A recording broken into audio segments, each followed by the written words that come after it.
This episode will be all about Facebook's Libra and EU GDPR. Do they have attention? Check it out.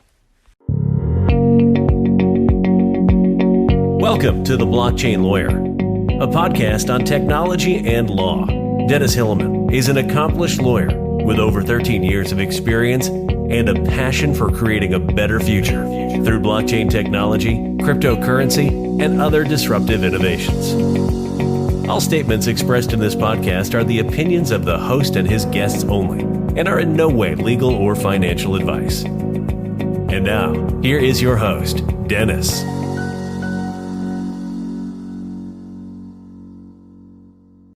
Hi guys, welcome to the new episode of A Blockchain Lawyer.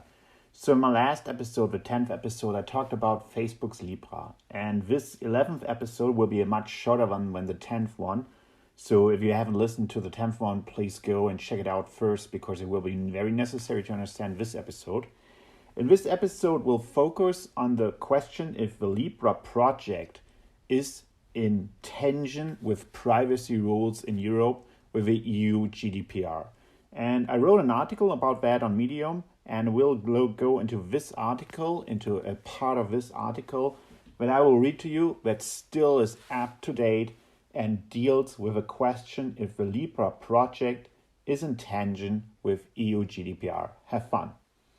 So, since the middle of last year, the GDPR, which ensures the right to register in Article 17, applies in EU member states. For blockchain, the most controversial GDPR mandate is the right to be forgotten by Article 17, giving individuals the right to request that the data be removed from a record. Because of its decentralized character with immutable blockchains, data, however, cannot be deleted. Blockchains are designed to last forever. That puts blockchain in direct opposition to the EU GDPR. The new European data protection law raises several questions, and in particular the compatibility of the GDPR and the essential feature of blockchain, which practically forgets nothing. According to the present point of law, it is the ratio of this standard to the actual nature of a blockchain, which stores the operation gaps classified as critical. At this time, there is no case law on this topic. In addition to the GDPR, Regulation 2018 number 1807 also provides a framework for the free circulation of non-personal data in the European Union, which, according to this legislature, aims to allow the free movement of data other than personal data to be better implemented at union level, since the objective cannot be sufficiently achieved by the member states because of their scope and effects. Facebook is addressing the data protection challenges with Calibra, a new digital wallet that consumers can use to send, save, or spend the Libra coin.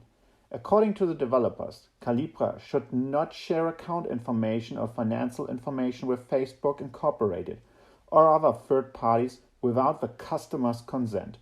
Only a few exceptions are allowed. For example, Calibra customers' account information and financial data are not used to improve the targeting of Facebook family of products. The exceptions mentioned above are designed to comply with laws and to provide users with basic functionality. Calibra uses the data of Facebook Incorporated to comply with regulations to protect the accounts of customers, to minimize risk and prevent criminal activities. According to the developers, pseudonyms should be possible in the Libra blockchain. User can use one or more addresses that are not related to their offline identity. Many users, developers, and regulators are familiar with this approach. The Libra Association will oversee the future development of the Libra blockchain protocol and network and continue to explore new techniques that improve data protection within the blockchain, taking into account concerns about feasibility and scalability, as well as regulatory implications. The possibility of introducing the pseudonyms corresponds to the approach in the law literature on the possible compatibility of the essence of blockchain with the GDPR. This approach is to This approach is due to the modification of the right to erasure in Article 17 GDPR into the right to pseudonymization. That's actually an idea from the authors Schottger and Kuiper, who wrote an article called Lokale Energiemärkte auf Basis der Blockchain-Technologie in 2019. Despite the planned progress on the possibility of using pseudonyms in the Libra blockchain, experts in the field of data protection and computer science are expressing legitimate data protection concerns. If Facebook operates a node in the Libra network that validates transactions, it must have technically spoken access to transactional data. From this, a question can be derived as to whether the personal data which are still circulating are protected by European law. It is, of course, conceivable that Facebook does not use the data otherwise. However, from a technical point of view, Facebook has the option of looking at data volumes. Furthermore, there's a danger that data protection concerns may become dependent on the goodwill of Facebook. The data protection officers want to exclude even a limited possible dependency. Much more complex in this context is the possibility that is established by creating the in-house cryptocurrency for Facebook.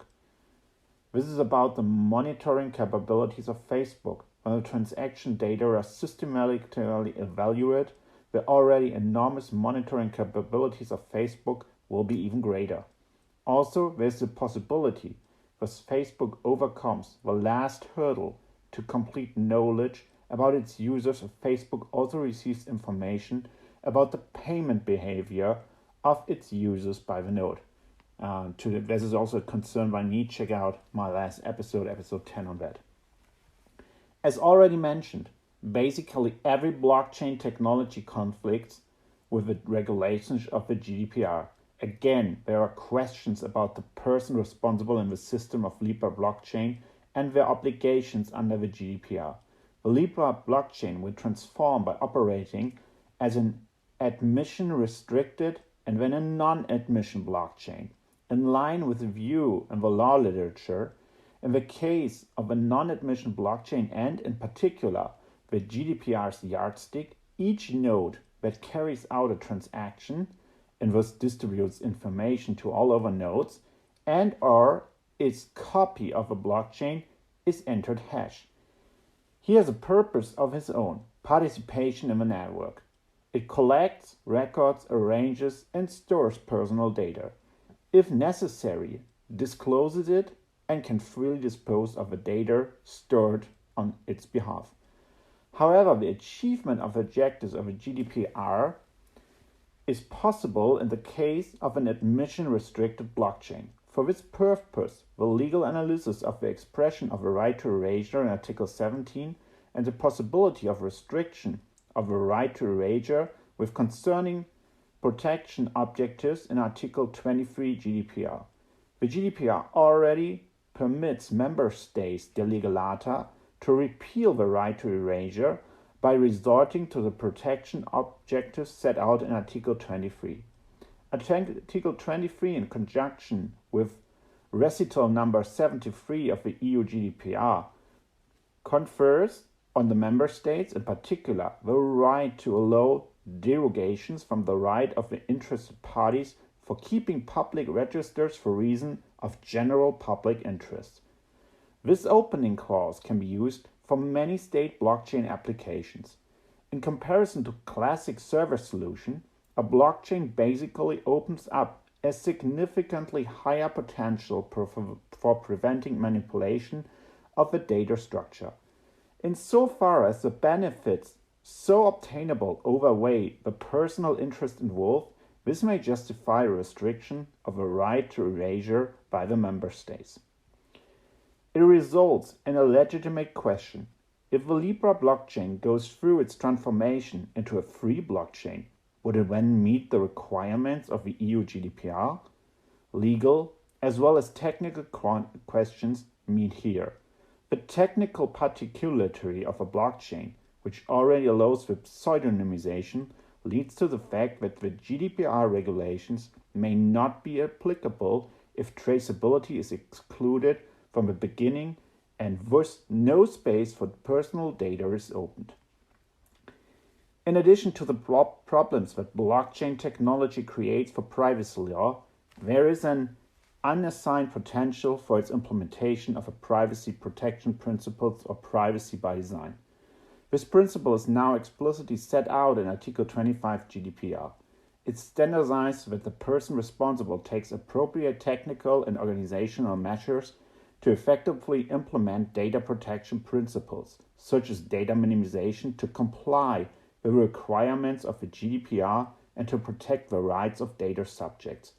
Today, customers with internet access can use various useful services inexpensively or free of charge, from contact with families and friends to information sharing in startups. But when consumers want to send, save, or spend money, it gets complicated. Financial services are still inaccessible to many people worldwide. Nearly half of all the adults worldwide do not have a bank account. This number is even higher considering developing countries or women. The costs of this type of exclusions are high. Nearly 70% of small enterprises in developing countries have no access to credit, and migrants lose 25 million in transfer fees each year. The social media giant pursues the goal to establish extensive transaction possibilities worldwide. The new technology in wallet Calibra will be equipped with a robust mechanism to protect money and data. Calibra also uses the same verification and fraud devices used by bank and credit cards. Besides, automated systems proactively monitor activities to detect and prevent fraudulent behavior. Users will also receive live chat support if, for example, they have lost their phone or forgotten their password. However, if a third party gets access to a user account and the user loses Libra, Calibra offers a refund. It remains nonetheless to be seen whether the predicted result will be achieved and thus the blockchain technology can be used for further applications. So to keep it short and to sum it up, it's really a hard question if Libra will be compliant with EU GDPR, especially with the rules of privacy by design, because I still think Facebook will have many access to data in the Libra blockchain and also the right to be forgotten. We'll have to see how Facebook figures that out, and I hope this episode was a nice addition to the 10th episode, which dived deep into Libra. Stay tuned for next episode, and thank you for listening again. If you want to learn more about Dennis, please visit his website, theblockchain.lawyer, or connect with him on LinkedIn or Twitter. Until next time, everyone.